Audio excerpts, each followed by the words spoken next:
I'm here to announce the completion of our withdrawal from Afghanistan and the end of the military mission to evacuate American citizens, third country nationals, and vulnerable Afghans. The last C-17 lifted off from Hamid Karzai International Airport on August 30th, this afternoon, at 3:29 p.m. East Coast time. And the last manned aircraft is now clearing the airspace above Afghanistan. And welcome back. As a lot of you know, it was announced today that the wheels are up, the war is over, and all U.S. troops are out of Afghanistan. And our very own Justin Hobbs has been following the story both abroad and here at home.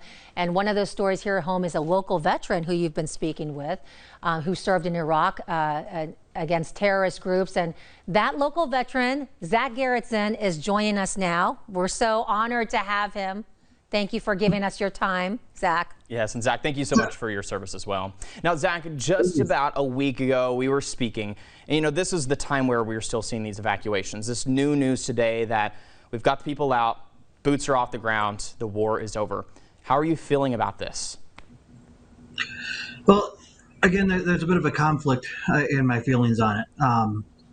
Overall, I'm glad that the war is over. I support the decision to leave Afghanistan. I don't feel like the situation would be any different leaving today, or if we stayed for another 10 years, or if we had left early 10 years earlier. So I'm happy that's over. I'm happy that our kids on the ground are out of harm's way. But I'm also a little bit torn on it because we did still leave a lot of people behind. This evacuation has not gone very well, despite some of the reports that we see out of the White House. There's still thousands of interpreters who gave their lives, dedicated their lives to help our troops, and really kept our troops safe for a long time on the promise that we would help get them out safe at the end of it, and we would take care of them. And we haven't met that obligation, and I'm scared and praying for those people right now. Now, Zach, we don't want to get too political, but can you elaborate? I know you've said some of your feelings there, but how do you feel about how the mission was carried out? Really tell us how you feel about that. I mean, it's hard not to get too political about it. And, really, when you're active duty, your job is to go out there and follow orders and get the job done and not be political. But, being on the outside now looking in, there's a lot of things that just don't make any sense to me. One of the first places that we withdrew from was Bagram Air Base, which was a massive airfield. It was well defended. It had medical facilities there. And that was one of the first places we left, despite having thousands of people that needed to be evacuated. There's also a fighting season in Afghanistan.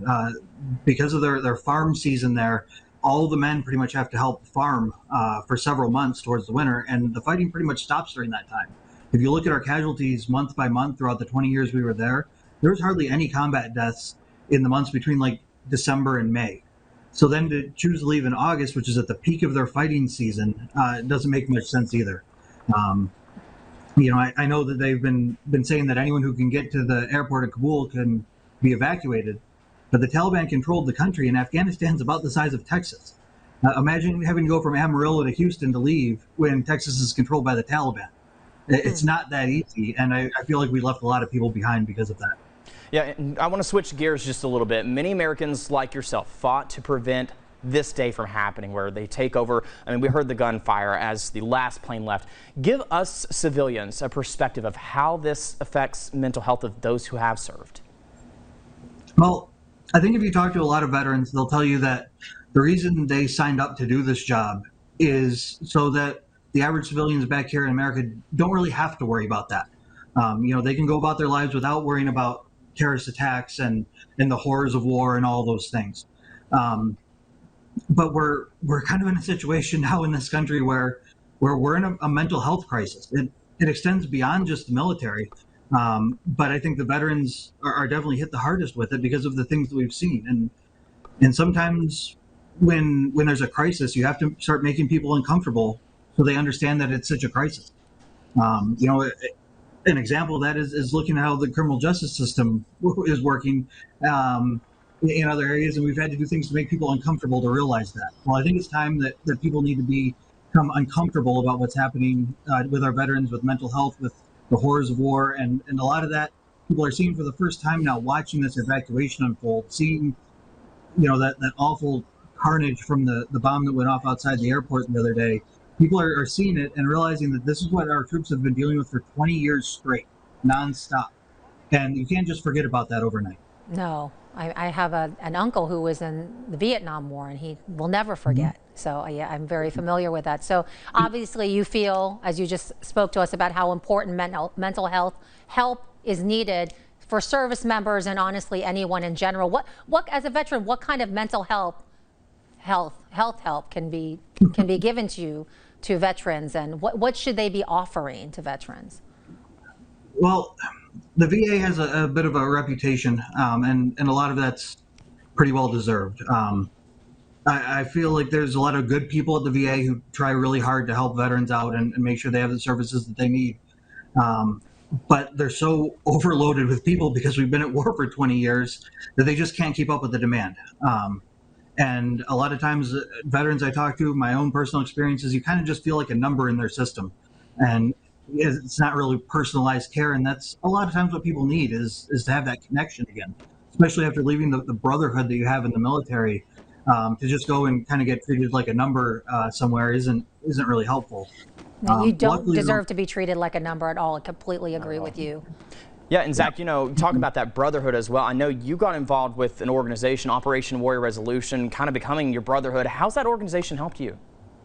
It's been amazing, and that's the wonderful thing that's happening right now is there's a lot of organizations out there that have stepped up, different charities to help veterans out and kind of pick up the slack from the VA. And there's a lot of them out there, but there's probably not a better one, especially in this area, than Operation Warrior Resolution. They focus on holistic health, mental health.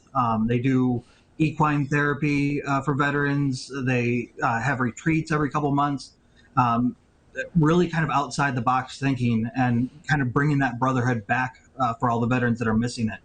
And it's been a really great thing getting involved with them. Well, I really appreciate you. We appreciate you. I appreciate this in-depth talk, because I think this is a dialogue that really needs to be heard often. Before we go, what is your message to those who might be struggling right now? So there's a bit of a stigma about mental health, and Justin and I talked about this a little bit last week. We need to get over that. Ask for help. If you need help, ask for it. There's resources out there, whether it's through the VA or through a nonprofit or through your family or a church or any local organization. There's plenty of resources out there. We just need to get over the stigma of asking for help. It doesn't make you weak if you ask for help. We've been told for years, especially as men, to just rub some dirt on it and get back in the game. That's nonsense. It's the 21st century now. Ask for help. It's out there. Call a friend, call a buddy, call OWR, call someone and get the help. Make that first step. Well, Zach, couldn't agree more with you, and we really do appreciate you sharing your story, your service, and hopefully your story can inspire others who are struggling out there to reach out and get some of that help. So thank you so much for joining us today. You're a good man, and God bless you. Thank you very much.